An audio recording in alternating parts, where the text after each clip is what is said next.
السلام علیکم ناظرین، آج یہ بلڈ پریشر سیریز میں 8ویں ویڈیو ہے۔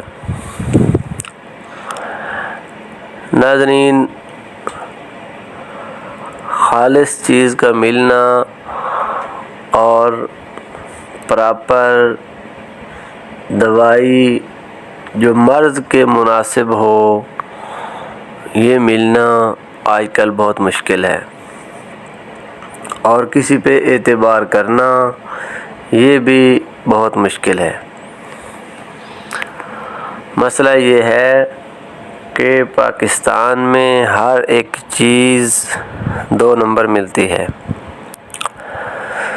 دودھ والے سے پوچھیں تو وہ کہتا ہے یہ خالص ہے، حالانکہ اس میں پاؤڈر ملا ہوا ہوتا ہے۔ دیسی گھی والے سے پوچھیں تو وہ کہتا ہے کہ یہ خالص ہے، حالانکہ اس میں ڈالڈا ملا ہوا ہوتا ہے۔ میں ایک دن یہ بات سوچ رہا تھا کہ جو یورپین کنٹریز میں یہ ایک ان کی روایت بن گئی ہے، ان کا یہ ایک کلچر بن گیا ہے، ان کی یہ ایک عادت بن گئی ہے کہ جو چیز وہ بتاتے ہیں وہی چیز ہوتی ہے۔ مطلب اگر کسی چیز کو وہ یہ کہہ دیتے ہیں کہ یہ آرگینک ہے تو وہ اوریجنل میں آرگینک ہوتی ہے، اور اگر کسی پہ یہ لکھا ہوا ہے کہ یہ ان آرگینک ہے تو وہ آرگینک نہیں ہوتی۔ اگر وہ کسی چیز پہ لکھ دیتے ہیں کہ یہ ملک ہے تو وہ واقعتاً ہی ملک ہوتا ہے۔ لیکن پاکستان میں یہ سوچ رہا تھا کہ یہ کب ہماری روایت بنے گی، کب ہم اس کو سیریس لیں گے، لیکن مجھے کوئی سمجھ نہیں آئی کہ پتہ نہیں یہ کب ہوگا۔ لیکن چلو، بلڈ پریشر کے معاملے میں یہ میری 8ویں ویڈیو ہے، اور پہلے 7 ویڈیو میں بلڈ پریشر کے ریلیٹڈ جتنے نارملی طور پر کویسچن لوگ پوچھتے ہیں وہ ہم نے ڈسکس کیے۔ آج اس ویڈیو میں ہم اپنا تجربہ، اپنی تحقیق اور اپنا نسخہ اور اس کے بارے میں چند ایک باتیں عرض کروں گا، اور احتیاطی تدابیر کہ ہائی بلڈ پریشر کے مریض کو کیا تدابیر اختیار کرنی چاہیے۔ ناظرین، بیمار کوئی بھی ہو سکتا ہے، حکیم خود بھی بیمار ہو سکتا ہے، لیکن جو بندہ بیمار ہو جائے اس کو تھوڑی سی ایکسٹرا کیئر کرنی پڑتی ہے، نہیں تو اس کی بیماری اور بڑھ جاتی ہے۔ تو ناظرین، جو ہمارا تجربہ ہے، جو ہم کرواتے ہیں، کتنے سالوں سے کرواتے آ رہے ہیں، وہ یہ کرواتے ہیں کہ جو بلڈ پریشر کا مریض ہو اس کو نمک جو ہے وہ روٹی میں چھڑوا دیتے ہیں۔ اسے کہتے ہیں سالن میں نمک ڈلواؤ، روٹی جو آپ کی پکی اس میں نمک نہ ہو، اس میں نمک آپ نہ کھاؤ، نمبر 1۔ نمبر 2 جو ہے وہ یہ ہے کہ اسے بیف جو ہے وہ زیادہ کھانے سے منع کرتے ہیں۔ زیادہ بیف نہ کھائے، زیادہ کڑھائیاں نہ کھائے، ٹھیک ہے۔ اس کے ساتھ ساتھ اسے یہ بھی منع کر دیتے ہیں کہ اگر وہ انڈا کھائے تو انڈے کی سفیدی کھائے اور زردی میں سے چوتھائی کھا لے، ساری زردی انڈے کی نہ کھائے،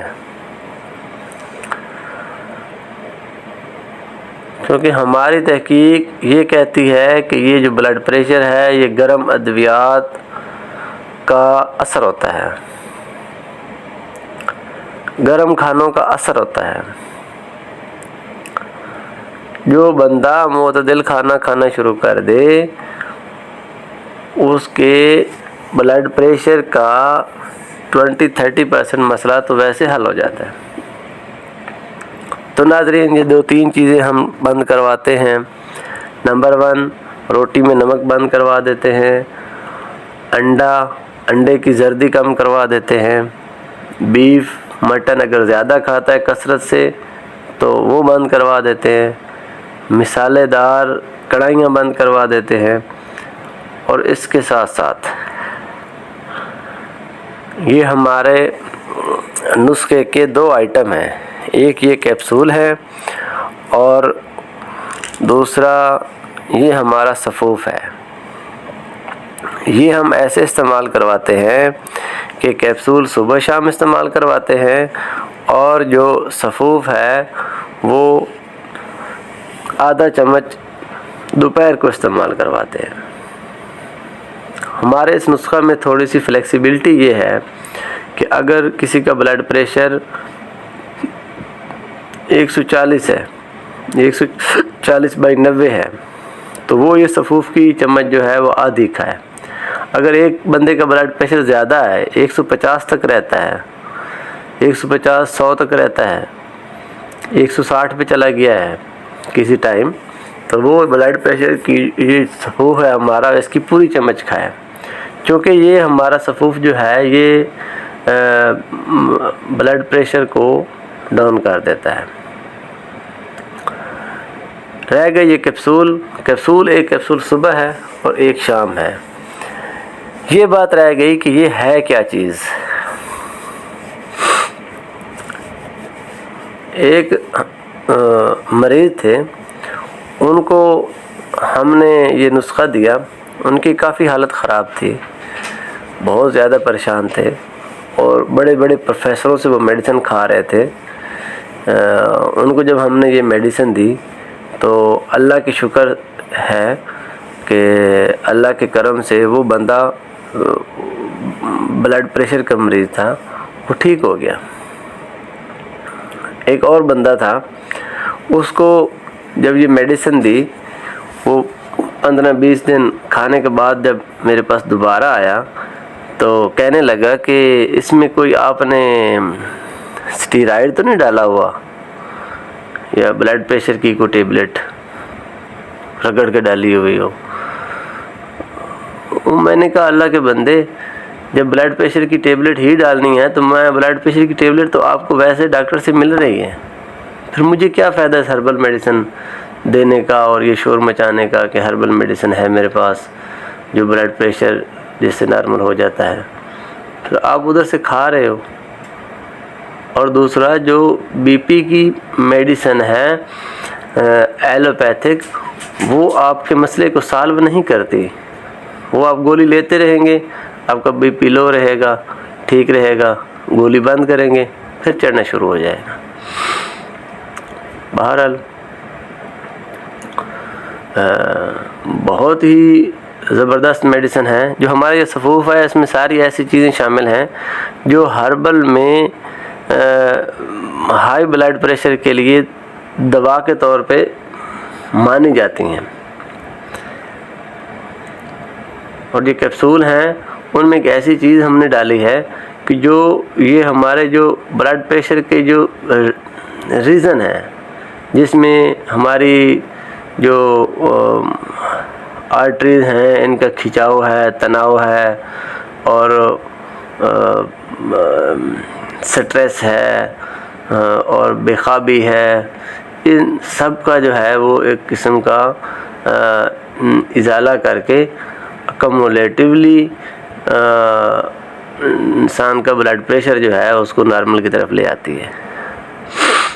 اچھا، بلڈ پریشر سفوف ہے، جب اس بندے کا بلڈ پریشر پھر 130 پہ، 85 پہ، 80 پہ، 120 پہ، 80 پہ آ جائے تو پھر اس کے لیے یہ ہدایت ہے کہ وہ سفوف جو ہے وہ آدھی چمچ روزانہ کھائے، اور کیپسول وہ کھاتا رہے گا۔ ناظرین، جتنے بھی لوگوں کو دیا ہے، خاص طور پہ خواتین جن کو رات کو نیند نہیں آتی، ہمارے بھی مائیں ہیں، ان کو مطلب رات کو بلڈ پریشر کی وجہ سے نیند نہیں آتی، وہ اگر یہ نسخہ استعمال کریں بہترین ان کی طبیعت ہو جاتی ہے۔ باقی شفا جو ہے وہ میرے اللہ کے ہاتھ میں ہے۔ شفا کسی میڈیسن میں نہیں ہوتی، ایک ہی میڈیسن ہوتی ہے، وہ ایک بندے کو شفا دے رہی ہوتی ہے، دوسرے پہ وہی ریئیکٹ کر رہی ہوتی ہے، اس لیے کہ شفا کسی کیپسول میں، کسی پھکی میں شفا من جانب اللہ ہوتی ہے، اللہ تعالیٰ کی اذن سے ہوتی ہے۔ اللہ جب اس کو اجازت دیتے ہیں تو پھر وہ کام کرتی ہے۔ تو میڈیسن جو ہے یہ اس میں کسی قسم کی کوئی ایسی چیز، اسٹیرائڈ کوئی ٹیبلٹ نہیں ملی ہوئی، بالکل ہربل ہے۔ کسی بھی آپ لیبارٹری سے کہیں سے بھی چیک کروانا چاہیں آپ چیک کروا سکتے ہیں، اور نہ اس میں کسی گولی کا گزارا، یہ مکمل ہربل میڈیسن ہے۔ اور اس سے بلڈ پریشر کی اگر کوئی بندہ ٹیبلٹ لے رہا ہے، یہ نسخہ استعمال کرے تو وہ اس کی ٹیبلٹ چھوٹ جاتی ہے۔ یار اس سے زیادہ بڑا نسخہ کہاں سے میں لے کے آؤں؟ آپ بلڈ پریشر کا نسخہ، آپ گولی کھا رہے ہیں، آپ کی گولی چھوٹ جائے، آپ ہربل میڈیسن کھائیں، اس کا کوئی سائیڈ ایفیکٹ نہیں ہے۔ اچھا یہ کیپسول جو ہیں یہ ہارٹ ریٹ کو بھی نارملائز کر دیتے ہیں۔ اللہ نے کیسی کیسی چیزیں بنائی ہیں۔ تو ناظرین، جن لوگوں کا بلڈ پریشر بڑھا ہوا ہے، یا جن کے کسی دوست کا بڑھا ہوا ہے، یا فیملی ممبرز میں سے کسی کا بڑھا ہوا ہے، وہ ہمارا یہ نسخہ لازمی استعمال کریں۔ ہمارا یہ نسخہ لازمی استعمال کریں، کیونکہ یہ ایک تریاک ہے۔ بلڈ پریشر جس کا بھی بڑا ہوا ہو، اس کو یہ مہینہ 2 مہینہ یہ نسخہ کھانا پڑتا ہے، لیکن اس کا بلڈ پریشر جو ہوتا ہے وہ ٹھیک ہو جاتا ہے، وہ سکون سے رات کو سوتا ہے۔ اس کو بلڈ پریشر کے معاملے میں ہر ٹائم کی گولی نہیں کھانا پڑتی۔ یہ بات یاد رکھیں کہ ایلوپیتھک میں جب بھی کوئی آپ میڈیسن ریگولر لیں گے تو وہ آپ کو بہت نقصان دیتی ہے۔ ٹھیک ہے، بخار ہو گیا بندے نے ٹیبلٹ لے لی، کوئی انفیکشن ہو گیا بندے نے کوئی اگمنٹن لے لی، لیفلاکس لے لی، وہ علیحدہ بات ہے۔ لیکن جب آپ ایک ریگولر میڈیسن ایلوپیتھک میں کھائیں گے وہ نقصان دیتی ہے۔ میں تو یہ سمجھتا ہوں کہ ریگولر ہربل میں بھی کوئی چیز نہیں کھانی چاہیے۔ اگر آپ کھاتے ہیں 1 مہینہ کوئی چیز کھاتے ہیں تو کچھ دن کھا لیں، پھر اس میں ریسٹ کریں۔ جس طرح لوگ نا کچھ ڈرائی فروٹ وغیرہ یا کوئی اس طرح کی چیز نا ریگولر 2 3 مہینے ریگولر کھاتے ہیں، تو ٹھیک ہے ڈرائی فروٹ کھانے چاہیے، لیکن کوئی بھی چیز حکیم یہ لکھتے ہیں کہ اگر کسی کو آپ مروارید بھی دے رہے ہیں، سونے سے بنی ہوئی کوئی چیز دے رہے ہیں، لیکن اگر اس کی ایکسیس ہو جائے گی، وہ حد سے زیادہ ہو جائے گی تو وہ نقصان دیتی ہے۔ زیادتی کسی بھی چیز کی، چاہے وہ کتنی ہی فائدہ مند کیوں نہ ہو، وہ نقصان دیتی ہے۔ اس لیے ایلوپیتھک کی جو میڈیسن ہے، جو آپ ہربل روزانہ ڈیلی کھاتے ہیں، یہ نقصان دیتی ہے۔ اس سے جان چھڑائیں۔ جتنی تدابیر ہم نے بتائی ہیں ان پہ عمل کریں، ہمارا یہ نسخہ اپنے پاس منگوائیں اور کھائیں۔ انشاءاللہ اللہ پہ ہمیں یقین ہے کہ یہ نسخہ آپ کو فائدہ دے گا۔ ناظرین، اس کے ساتھ ہی میں اجازت چاہوں گا۔ ہمارا واٹس ایپ نمبر دیا ہوا ہے، ویڈیو میں بھی دیا ہوا ہے، کمنٹس میں بھی دیا ہوا ہے، وہاں پہ رابطہ کر کے آپ اپنے پیاروں کے لیے، اپنے دوستوں کے لیے یہ نسخہ لازمی